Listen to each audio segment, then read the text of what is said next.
আল্লাহ রাব্বুল আলামিন তার কালামের মধ্যে বলেন, ইয়া আইয়ুহাল্লাযীনা আমানু কুতিবা আলাইকুমুস সিয়াম, হে মুমিনগণ, আমি তোমাদের উপরে সিয়ামকে, রোজাকে ফরজ করে দিয়েছি। কামা কুতিবা আলাল্লাযীনা মিন ক্বাবলিকুম লাআল্লাকুম তাত্তাকুন, যেমনিভাবে তোমাদের পূর্ববর্তী উম্মতের উপরে, পূর্ববর্তী আমার বান্দাদের উপরে যেমনিভাবে রোজাকে ফরজ করে দিয়েছিলাম, এমনিভাবে তোমাদের উপরও রোজাকে আমি ফরজ করে দিলাম। বলেন সুবহানাল্লাহ। কয় কেন? লাআল্লাকুম তাত্তাকুন, যাতে তোমরা আল্লাহকে ভয় করতে পারো, যাতে তোমরা তাকওয়া অর্জন করে তোমরা জান্নাতবাসী হতে পারো, এই জন্যই আমি তোমাদের জন্য রোজাকে ফরজ করে দিয়েছি। বলেন সুবহানাল্লাহ। وقال رسول الله صلى الله عليه وسلم, রসুল সাল্লাল্লাহু আলাইহি ওয়াসাল্লাম বলেছেন, উরাল ইসলামি কওয়াইদুদ্দিন সালাসাতুন আলাইহিন্না উসসিসাল ইসলাম। রসুল সাল্লাল্লাহু আলাইহি ওয়াসাল্লাম বলেন, দ্বীন ইসলামের ভিত্তি তিনটি। দ্বীন ইসলামের ভিত্তি কয়টি? কয়টি? সবাই বলে, দ্বীন ইসলামের ভিত্তি কয়টি? তিনটি। আমরা জানি ইসলামের ভিত্তি পাঁচটি, জানি না? কালিমা, নামাজ, রোজা, হজ, যাকাত, এটা জানি না? কিন্তু হজ এবং যাকাত এটা সর্বসাধারণের জন্য নয়, সকলের জন্য হজ এবং যাকাত ফরজ নয়। সর্বসাধারণের জন্য, সকলের জন্য ফরজ হচ্ছে তিনটি। কয়টি? কয়টি? তিনটি। তাই এই হাদিসের মধ্যে এই তিনটির কথা সর্বসাধারণের জন্য উল্লেখ করেছেন। কয় ইসলামের ভিত্তি হলো তিনটি। উরাল ইসলামি কওয়াইদুদ্দিন সালাসাতুন, ইসলামের ভিত্তি, ইসলামের মূল খুঁটি হলো তিনটি। আলাইহিন্না উসসিসাল ইসলাম, যেই তিনটির উপর ইসলাম প্রতিষ্ঠিত। কয়টির উপর ইসলাম প্রতিষ্ঠিত? তিনটি জিনিসের উপর ইসলাম প্রতিষ্ঠিত। কয়টির উপরে? তিনটির উপর ইসলাম প্রতিষ্ঠিত। রাসূল সাল্লাল্লাহু আলাইহি ওয়াসাল্লাম বলেন, ফামান তারাকা ওয়াহিদাতাম মিনহুন্না ফাহুয়া বিহা কাফিরুন হালালুদ দামি। এই তিনটা ইসলামের ভিত্তির তিনটার যে কোনো একটাকে যে ব্যক্তি তরক করে দিবে, মানে বাদ দিয়ে দিবে, তরক করবে, ফাহুয়া বিহা কাফিরুন, সে কাফের হয়ে যাবে। বলেন নাউজুবিল্লাহ। সে কি হয়ে যাবে? শুধু কাফের নয়, হালালুদ দামি, তাকে হত্যা করা ওয়াজিব হয়ে যাবে। তাকে হত্যা করা ওয়াজিব। ইসলামিক রাষ্ট্র হলে তাকে হত্যা করা ওয়াজিব হয়ে যাবে। আমাদের রাষ্ট্র ইসলামিক নয়, বিদায় এই আইন আমাদের হাতে তুলে নেওয়ার অধিকার আমাদের নাই। রাষ্ট্রীয়ভাবে রাষ্ট্রের হাতে সুপর্দ করতে হবে, রাষ্ট্র দেখবে, রাষ্ট্রীয় আইন হিসাবে দেখবে। কিন্তু ইসলামিক আইন যদি হয়, সেখানে ইসলামিক আইন হচ্ছে রাষ্ট্রীয়ভাবে তাকে হত্যা করা ফরজ। যদি এই তিনটির কোনো একটাকে তরক করবে এবং অস্বীকার করবে, সে সাথে সাথে কাফের হয়ে যাবে। কি হবে? কাফের হয়ে যাবে। তিনটা কি কি? ইসলাম প্রতিষ্ঠিত তিনটে জিনিসের উপরে, সে তিনটি জিনিস হলো শাহাদাতু আল্লাহ ইলাহা ইল্লাল্লাহ, আল্লাহ এক, আল্লাহ অদ্বিতীয়, আল্লাহ রিজিক দাতা, আল্লাহ রিজিক দাতা, আল্লাহ গফফার, আল্লাহ ক্ষমাশীল, আল্লাহ মালিক, আল্লাহ সকল গুনাহ ক্ষমাশীল, আল্লাহ গফফার, আল্লাহ গফুর। এইটাকে বিশ্বাস করা, এটাকে সাক্ষ্য দেওয়া, এটা হলো প্রত্যেকটা মুমিনের উপরে ফরজ। এইটাকে যদি কেউ অস্বীকার করে এবং তরক করে, সে কাফের হয়ে যাবে। নাম্বার 2, আসসালাতুল মাকতুবা, 5 ওয়াক্ত নামাজ তার উপরে ফরজ। 5 ওয়াক্ত নামাজ। তাহলে ঈমানের পরে, মানুষ ঈমান আনার পরে সর্বপ্রথম তার দায়িত্ব কি? 5 ওয়াক্ত নামাজ পড়া তার উপরে দায়িত্ব। কোনো ব্যক্তি যদি নামাজকে অস্বীকার করে, নামাজকে তরক করে দেয়, অস্বীকার করে নামাজ ছেড়ে দেয়, সে কাফের হয়ে যাবে। রাসূল সাল্লাল্লাহু আলাইহি ওয়াসাল্লামের অন্য একটি হাদিসের মধ্যে আছে, মান তারাকা সালাতান মুতাআম্মিদান, যে ব্যক্তি ইচ্ছাকৃতভাবে নামাজকে তরক করলো, যে ব্যক্তি ইচ্ছাকৃতভাবে নামাজকে ছেড়ে দিল। কিভাবে? ইচ্ছাকৃতভাবে নামাজকে ছেড়ে দিল। ফাকাদ কাফার, মান তারাকা সালাতা মুতাআম্মিদান ফাকাদ কাফার, যে ব্যক্তি নামাজকে ইচ্ছাকৃতভাবে ছেড়ে দিল সে কাফের হয়ে গেল। কি হয়ে গেল? কাফের হয়ে গেল। তো এক নাম্বার আছে শাহাদাতু আল্লা ইলাহা ইল্লাল্লাহ, আল্লাহকে সাক্ষ্য দাও আল্লাহ এক অদ্বিতীয়, তার কোনো শরীক নাই, তার অংশীদার আর কেউ নাই। আসসালাতুল মাকতুবা, এবং নামাজ, পাঁচ ওয়াক্ত নামাজ পড়া, পাঁচ ওয়াক্ত নামাজ প্রতিষ্ঠা করা প্রত্যেকটা মুসলমানের উপর ফরজ। অসামু রমাদান, আর একটা ফরজ হলো 3 নম্বর হলো সাওমু রমাদান, রমজানের রোজা রাখা, যেটা আমাদের সামনে আসতেছে 18 তারিখ দিনগত রাত্রে খানা খাবে, পরের দিন রোজা রাখবে। এই সাওমু রমাদান সকলের উপর ফরজ, যে প্রাপ্তবয়স্ক হয়েছে সকলের উপর রোজা ফরজ। তাহলে পাইলাম কি আমরা? ইসলামের স্তম্ভ, ইসলামের ভিত্তি কয় জিনিসের উপর প্রতিষ্ঠিত? 3টি জিনিসের উপরে। কয়টি জিনিসের উপরে? 3টি, সর্বসাধারণের জন্য 3টি। নাম্বার 1 শাহাদাতু আল্লা ইলাহা ইল্লাল্লাহ, আল্লাহকে সাক্ষ্য দেওয়া আল্লাহ এক অদ্বিতীয়, তার কোনো শরীক নাই। নাম্বার 2 আসসালাতুল মাকতুবা, এবং 5 ওয়াক্ত নামাজ তার উপরে পড়া ফরজ, এটা সাক্ষ্য দেওয়া এবং এটা পড়া। অসামু রমাদান, এবং রমজান আসলে রমজানের রোজা রাখা প্রত্যেকটা মুসলমানের উপর ফরজ, সে গরিব হোক, ধনী হোক, দিনমজুর হোক, বড়লোক হোক, মধ্যবিত্ত হোক, সকলের জন্য রোজা ফরজ। এই 3টি জিনিসের উপর ইসলাম প্রতিষ্ঠিত। وقال رسول الله صلى الله عليه وسلم إذا كان أول ليلة من رمضان, যখন রমজানের প্রথম রাত আসবে, ফুতিহাত আবওয়াবুস সামাই ওয়ালা ইউগলাকু মিনহা বাবুন হাত্তা ইয়াকুনা আখিরু লাইলাতিন মিন রমাদান, যখন রমজানের প্রথম রাত শুরু হয়ে যাবে, রমজানের চাঁদ উঠবে, ফুতিহাত আবওয়াবুস সামাই, আসমানের সকল দরজাগুলো আল্লাহ রাব্বুল আলামিন এই বান্দাদের জন্য খুলে দেবেন। বলেন সুবহানাল্লাহ। সকলের জন্য রমজানের ফজিলতের কারণে আসমানের সকল দরজা আল্লাহ খুলে দিবেন। ওয়ালা ইউগলাকু মিনহা বাবুন হাত্তা ইয়াকুনা আখিরু লাইলাতিন মিন রমাদান, এই রমজান এই যে দরজাগুলো খুলে দিল, এই দরজাগুলো রমজান শেষ হওয়ার আগ পর্যন্ত আর বন্ধ হবে না, আল্লাহ রহমতের দরজাগুলো খুলে দেবেন। ওয়ালাইসা আবদুল মুমিনুন ইউসাল্লি ফি লাইলাতিন ইল্লা কাতাবাল্লাহু লাহু আলফা ওয়া খামসা মিয়াতি হাসানাতিন বিকুল্লি সাজদাতিন, বলা হয়েছে এই রমজানের মধ্যে যে ব্যক্তি, ওয়ালাইসা আবদুল মুমিনুন, এমন কোন মুমিন ব্যক্তি থাকবে না, ইউসাল্লি ফি লাইলাতিন ইল্লা কাতাবাল্লাহু লাহু আলফা ওয়া খামসা মিয়াতি হাসানাতিন, প্রত্যেকটা এই মুমিনের জন্য এই রমজানের রাত্রে আমরা কি পড়ি? তারাবির নামাজ পড়ি না? এই রাত্রে প্রত্যেকটা তারাবির বিনিময়ে, প্রত্যেকটা সিজদার বিনিময়ে আল্লাহ রাব্বুল আলামিন তার আমলনামায় ১,৫০০ নেকি দান করবেন। বলে সুবহানাল্লাহ। এক একটা সিজদার বিনিময়ে এক একটা কত নেকি দান করবেন? সবাই বলি কত নেকি? ১,৫০০ নেকি দান করবেন এক একটা সিজদার বিনিময়। আমার কথা নয়, রাসূল সাল্লাল্লাহু আলাইহি ওয়াসাল্লাম বলেছেন, ওয়ালাইসা আবদুল মুমিনুন ইউসাল্লি ফি লাইলাতিন ইল্লা কাতাবাল্লাহু লাহু আলফা ওয়া খামসা মিয়াতিন হাসানাতিন বিকুল্লি সাজদাতিন, প্রত্যেকটা সিজদার বিনিময় ১,৫০০ নেকি আল্লাহ রাব্বুল আলামিন দান করবেন। বলেন সুবহানাল্লাহ।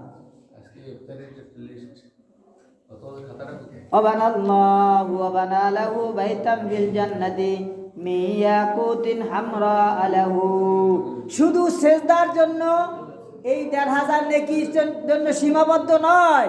আল্লাহ হাবিব বলেন ওয়াবানাল্লাহু লাহু বাইতান ফিল জান্নাতি, আর এই যে সিজদা দিবে, তারাবি পড়বে রাত্রে, আল্লাহ রাব্বুল আলামিন প্রত্যেকটা বান্দার জন্য জান্নাতে একটা ঘর তৈরি করে দিবেন। বলেন সুবহানাল্লাহ। একটা ঘর না, একটা বাড়ি তৈরি করবেন, বানাল্লাহু বাইতান ফিল জান্নাতি, বা একটা বাড়ি তৈরি করবেন তারাবির নামাজের বিনিময়, ফি ইয়াকুতিন হামরা, এই বাড়িটা হবে ইয়াকুত, লাল ইয়াকুত পাথরের দ্বারা তৈরি করা একটা বিশাল বাড়ি তৈরি করবেন আল্লাহ রাব্বুল আলামিন তারাবির নামাজের বিনিময়। লাহা সিত্তুন আলবা বাবিন লিকুল্লি বাবিন মিনহা কসরুন মিন যাহাবিন মুওয়াশশিহিন বিয়াকুতিন হামরা। একটু আস্তে কথা বলি। এই যে বাড়ি করবেন, একটা বাড়ি করবেন, এই বাড়ির ভিতরে আল্লাহ রাব্বুল আলামিন বলে, আল্লাহ হাবিব বলেন লাহা সিত্তু আলফা বাবিন, তার জন্য সিত্তুনা আলফা বাবিন 60,000, এই বাড়িটার ভিতরে 60,000 দরজা থাকবে। কয়টা দরজা থাকবে? দরজা মানে ফলক, গেট। এখানে 60,000 গেট থাকবে। গেট, একটা বাড়ির ভিতরে 60,000 গেট থাকবে। এই গেটের ভিতরে কি থাকবে? বিকুল্লি বাবিন মিনহা কসরুম মিন যাহাবিন মুওয়াশশিহিন বিয়াকুতিন হামরা। প্রত্যেকটা বাড়ির ভিতরে, প্রত্যেকটা গেটের ভিতরে লাল ইয়াকুত পাথরে খণ্ডিত এক একটা কামরা থাকবে। বলেন সুবহানাল্লাহ। এক একটা বাড়ি, এক একটা গেট, এক একটা মানে ঘরের এক একটা গেট, এক একটা ঘরের এক একটা গেট থাকবে লাল ইয়াকুত পাথরের। বলেন সুবহানাল্লাহ। এত বিশাল এক বাড়ি থাকবে যে ব্যক্তি তারাবির নামাজ আদায় করবে। বলেন সুবহানাল্লাহ। ফাইদা সামা আউয়ালা ইয়াউমিন মিন রমাদান, কোন ব্যক্তি যদি রমজানের প্রথম রাত্রে নামাজ আদায় করে, খেয়াল করি, রমজানের প্রথম রাত্রে যেই ব্যক্তি নামাজ আদায় করবে, তারাবির নামাজ আদায় করবে, মিন রমাদান গুফিরা লাহু মা তাকাদ্দামা মিন যামবি ইলা মিসলি যালিকাল ইয়াউমি মিন শাহরি রমাদান। কয় তার পিছন থেকে পিছনের যত গুনাহ করেছে, জীবনের সকল গুনাহ নামাজের বিনিময়ে আল্লাহ রাব্বুল আলামিন মাফ করে দিবেন। বলেন সুবহানাল্লাহ। সকল গুনাহ আল্লাহ মাফ করে দিবেন। পিছনে যত গুনাহ করেছে সব গুনাহ আল্লাহ মাফ করে দিবেন। কথা আমার নয়, কথাগুলো কিন্তু হাদিসের কথা। রাসূল বলেছেন ফাইজা সামা আউয়ালা ইয়াউমিন মিন রমাদান, যে ব্যক্তি রমজানের প্রথম রোজাটা রাখলো, তার সকল গুনাহ আল্লাহ মাফ করে দিবেন। গুফিরা লাহু মা তাকাদ্দামা মিন যামবিহি, গুফিরা শব্দের অর্থ হলো মাফ করে দেওয়া। তাকে মাফ করে দেওয়া হবে মা তাকাদ্দামা, পিছনের সকল গুনাহ। তাকাদ্দামা মানে অগ্রগামী হয়ে গেছে, যেটা চলে গেছে, ওই পিছনের সকল গুনাহ আল্লাহ মাফ করে দিবেন। মিন যামবিহি ইলা যালিকাল ইয়াউমি মিন শাহরি রমাদান, এই রমজানের আগ থেকে রমজান পর্যন্ত পিছনের যত গুনাহ আছে সব আল্লাহ মাফ করে দিবেন। এই জন্য আমরা কি প্রথম রোজাটাকে ছাড়তে পারি? প্রথম রোজা ছাড়ব? প্রথম রোজা আমরা কখনো ছাড়ব না। আবার আল্লাহ কি বলে? আল্লাহ হাবিব বলেন ওয়াস্তাগফারা লাহু কুল্লা ইয়াউমিন 70 আলফা মালাকিন মিন সালাতিল গাদি ইলা আন তাওয়ারা বিল হিজাব। যে ব্যক্তি রোজা রাখবে, রমজানের রোজা রাখবে, ওয়াস্তাগফারা লাহু কুল্লা ইয়াউমিন, যে ব্যক্তি রমজানের রোজা রাখা শুরু করবে, আল্লাহ হাবিব বলেন কুল্লু ইয়াউমিন, প্রত্যেকটা রমজানের প্রত্যেকটা দিন 70 আলফা মিয়াতিন মিন সালাতিল গাদাতি, ফজরের নামাজ থেকে নিয়া ইলা আনতাওয়ারা বিল হিজাব, সন্ধ্যা রাত পর্যন্ত, সকাল থেকে নিয়া ফজরের পর থেকে নিয়ে সন্ধ্যা পর্যন্ত 70,000 ফেরেশতা ওয়াস্তাগফারা লাহু, তার মাগফিরাতের জন্য আল্লাহ রাব্বুল আলামিনের কাছে দোয়া করবেন। বলে সুবহানাল্লাহ। সকাল থেকে নিয়ে কোন পর্যন্ত? তাওয়ারাল হিজাব, সন্ধ্যা হওয়ার আগ পর্যন্ত 70,000 ফেরেশতা তার জন্য দোয়া করবেন। কত ফজিলত, কত ফজিলত! রোজা রাখলেন আপনি আপনার জন্য, রোজা রাখলেন আপনি আপনার জন্য, ফজিলতটা দিচ্ছে কত। এটা আস্তে কথা বলি। ওয়াকানা লাহু বিকুল্লি সাজদাতিন ইয়াসজুদুহা ফি শাহরি রমাদান বিলাইলাতিন আও নাহারিন শাজারাতুন ইয়াসিরুল কাওয়াকিব ফি জিল্লিহা 700 আমিন। এবং রমজানের দিনের বেলা এবং রাত্রের বেলা, খেয়াল করি, রমজানের দিনের বেলা এবং রাত্রের বেলা প্রত্যেকটা সেজদার বিনিময় কত নামাজ পড়ি আমরা? তাহাজ্জুদ পড়ি কত রাকাত? কত রাকাত নামাজ পড়ি? 20 রাকাত পড়ি না? 20 রাকাত পড়ি না? 20 তারাবির নামাজ কত রাকাত পড়ি? 20 রাকাতে কয়টা সেজদা হয়? 40টা সেজদা। কয়টা সেজদা? 40টা সেজদা। এশার নামাজ বেতে সহ কয় রাকাত পড়ি? 9 রাকাত পড়ি, কমসে কম 9 রাকাত পড়ি, তাই না? 9 রাকাতে কয়টা সেজদা? 18টা। 40 আর 18 কত হয়? 58টা সেজদা। রাসূল সাল্লাল্লাহু আলাইহি ওয়াসাল্লাম বলেন ওয়াকানা লাহু বিকুল্লি সাজদাতিন, ও এটা গেল রাত্রের বেলা 58 সেজদা পাইলাম। দিনের বেলা আমরা কয় রাকাত নামাজ পড়ি? ফজরে 4 রাকাত, ফজরে 4 রাকাত, জোহরের 10 রাকাত, 4 আর 10 কত হয়? 14। আসরে কয় রাকাত? কমসে কম 4 রাকাত, 14 আর 18। আর মাগরিবের কয় রাকাত? 5 রাকাত, কমসে কম 5 রাকাত। 5 রাকাত 18 আর 5 কত হয়? 23। 23 রাকাতে কয়টা সেজদা হয়? 46টা সেজদা। আর হলো 58টা সেজদা, কত হয়? 58 আর 46 104। 104টা সেজদা দিয়ে আমরা দৈনিক কয়টা সেজদা দিই আমরা? কমসে কম 104টা সেজদা দেই। কতটা সেজদা দেই? ইবলিস শয়তান আল্লাহর একটা আদেশ মানে নাই। কয়টা আদেশ মানে নাই? শুধু আমাকে একটু সেজদা করে একবার, তাও সেজদা করতে বলছেন, যখন করে না তারপর আল্লাহ তাকে সুযোগ দিয়েছেন তোমার মাথাটা একটু নত করো। ইবলিস এটাও করে নাই, একটু নতও করে নাই। এই ইবলিস মাথাটা নত একবার না করার কারণে সে ইবলিস হয়ে গেছে, সে জাহান্নামী হয়ে গেছে চিরজীবনের জন্য।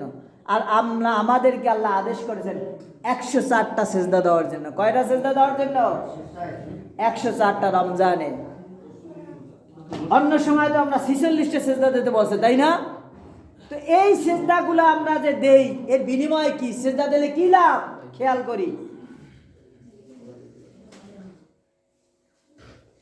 ওয়াকানা লাহু বিকুল্লি সাজদাতিন সাজদাতি ইয়াসজুদুহা ফি শাহরি রমাদান বিলাইলিন আও নাহারিন শাজারাতুন ইয়াসিরুল কাওয়াকিবা ফি জিল্লিহা 700 আমিন। কয় আমরা যে রমজানের ভিতরে 104টা সেজদা দিলাম, প্রত্যেকটা সেজদার বিনিময়, খেয়াল করি আমার কথাটা একটু করা হয়ে যায়, তারপরেও কিন্তু আমি সত্য কথা বলতেছি। যদিও করা হয়ে যায় কিন্তু কথাগুলো সত্য।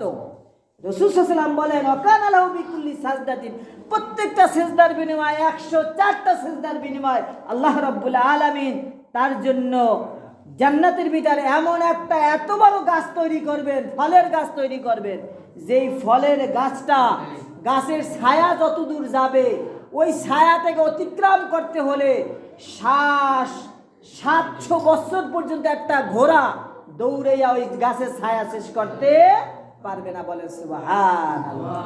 এত বড় একটা গাছ তৈরি করে দিবেন। কয়টা সেজদার বিনিময়? এক একটা সেজদার বিনিময়। গাছ পাচ্ছি কয়টা? 104টা। কয়টা সেজদার গাছ পাচ্ছি? জান্নাতে এক একটা গাছ কত বড় হবে? এই যে ছায়া পড়ে, ছায়া কি কম পড়ে না বেশি পড়ে? কম পড়ে, দুপুর বেলা কম পড়ে ছায়াটা। তো এই এক একটা গাছের ছায়া এত বড় হবে যে 700 বছর পর্যন্ত একটা ঘোড়া দৌড়িয়ে ছায়া শেষ করতে পারবে না। এত বড় গাছ তৈরি করবেন আল্লাহ রাব্বুল আলামিন এক একটা সেজদার বিনিময়ে। বলেন সুবহানাল্লাহ। আমরা কি সেজদা বেশি করব না কম করব? বেশি। আর রমজান আসলে যদি কয়, এর আগে কথা শোনা যায় না, রমজান আসলে তারাবি 8 রাকাত পড়ব, কয় কি? আল্লাহ রাব্বুল আলামিন আমাদের বোনাস দিয়েছে রমজান। এখন আমরা যত বেশি চেষ্টা করব তত বেশি বোনাস পাবো। কি কর? যত বেশি চেষ্টা করব তত বেশি বোনাস পাবো। যদি কই আমরা 8 রাকাত পড়ে চলে যাব, হবে? বোনাস কমে গেল না? পুরস্কার কেউ কি কম নিতে চায় না বেশি নিতে চায়?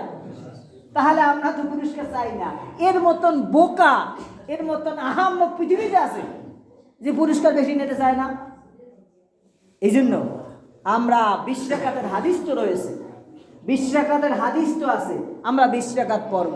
আমলের বেলায় কিতাবের মধ্যে লেখা আমলের বেলায় জয়ীফ হাদিসও, আমলের বেলায় আমল করা যাবে জয়ীফ হাদিসের উপরেও। আমলের জন্য শরীয়ত প্রতিষ্ঠিত করার জন্য জয়ীফ হাদিস গ্রহণযোগ্য না, কিন্তু আমলের বেলায় জয়ীফ হাদিসটাও গ্রহণযোগ্য। যারা জানে না, বোঝে না, পাইছি একটা বগল দাবান শুরু হয়ে গেছে। ইউটিউবের মধ্যে, বিভিন্ন অনলাইনের মধ্যে 8 রাকাতের সরাসরি। আরে আহাম্মক, রমজানে মানুষকে ইবাদতের দিকে আগাইতে পারি না, আনতে পারি না, আর তুমি অল্পের মধ্যে তাকে শেষ করে দিচ্ছ। তাকে বলো, তুমি যদি পারো 8 রাকাত পড়ো, তুমি যদি বেশি চাও, আল্লাহর নৈকট্য বেশি অর্জন করতে চাও, তাহলে বেশি পড়ো। মানুষ যত রমজানে বেশি আদায় করবে তত বেশি সওয়াব পাবে, জান্নাতের দিকে তত বেশি আগায় যাবে। আমরা পারি না মানুষকে নামাজের দিকে, ইবাদতের দিকে জোরন করতে, আর এই আহাম্মকুল আর নামাজ থেকে আরো দূরে সরাই দেয়। আছে হাদিস, 8 রাকাতের হাদিস আছে, মানলাম, হাদিস 8 রাকাতেরও আছে, 12 রাকাতের হাদিস আছে। কিন্তু ওমর রাদিয়াল্লাহু তাআলা আনহুর জমানায়, ওমর রাদিয়াল্লাহু তাআলা আনহু ইজমা হয়েছে, সকল সাহাবাদেরকে নিয়ে ঐক্যমত্য পোষণ করেছে, আর রাসূল 12 রাকাতও পড়েছে, 8 রাকাতও পড়েছে। আমরা দুইটাকে মিলাইয়া 20 রাকাত পড়ব। সাহাবাদের ইজমা যে মানে না, সাহাবাদের ইজমা ঐক্যমত্য মানে না, তারা ইসলামের ক্ষতি করে না উপকার করে? এই জন্য আমরা 20 রাকাত পড়ব। আর একটা কথা আছে, রমজানের ভিতরে যদি জুমার নামাজ অন্যান্য ফরজ নামাজ যদি মসজিদে পড়ায় 1 রাকাতে, অন্য সময় 500 টাকাতে সওয়াব পাইতাম। আর রমজানে 70 গুণ বেশি, তাহলে 5 7 35। 1 রাকাত নামাজ যদি জুমার মসজিদে পড়া হয়, 1 রাকাত ফরজ নামাজ, নফল নামাজ নয়। আমি গত শবে বরাতে বলছিলাম, নফল নামাজ যেখানে পড়েন 1 রাকাতে সওয়াব পাবেন, কিন্তু ফরজ নামাজ অন্তত জুমার মসজিদে পড়ে যাবেন। তারাবি আপনি বাসায় পড়েন, অন্য জায়গায় পড়েন, যে কোনো জায়গায় তারাবি পড়তে পারেন, কোনো বাধা নাই, কিন্তু ফরজ নামাজটা জুমার মসজিদে পড়ে যাবেন। জুমার মসজিদে 1 রাকাতে 3500 রাকাতে সওয়াব পাবেন। 1 রাকাতে 3500 রাকাতে সওয়াব পাবেন। এইটাকে হাতছাড়া করে কেউ? অন্তত ফরজ নামাজটা জুমার মসজিদে পড়ে আপনি বাসায় পড়েন, অন্য জায়গায় পড়েন, মাদ্রাসায় পড়েন, তারপরে মক্তবে পড়েন, যেখানে আপনার মন চায়, রাস্তাঘাটে যেখানে আপনি নামাজের জায়গা সেখানেও পড়তে পারবেন, পাঞ্জাখানাও পড়তে পারবেন। ফরজ নামাজ মসজিদে, জুমার মসজিদে, নফল নামাজ যে কোনো জায়গায় পড়তে পারেন। আল্লাহ রাব্বুল আলামিন আমাদেরকে এই হাদিসগুলোর উপর আমল করা তৌফিক দান করেন। সবাই বলেন আমিন। ওয়া আখিরু দাওয়ানা আলহামদুলিল্লাহি রাব্বিল আলামিন।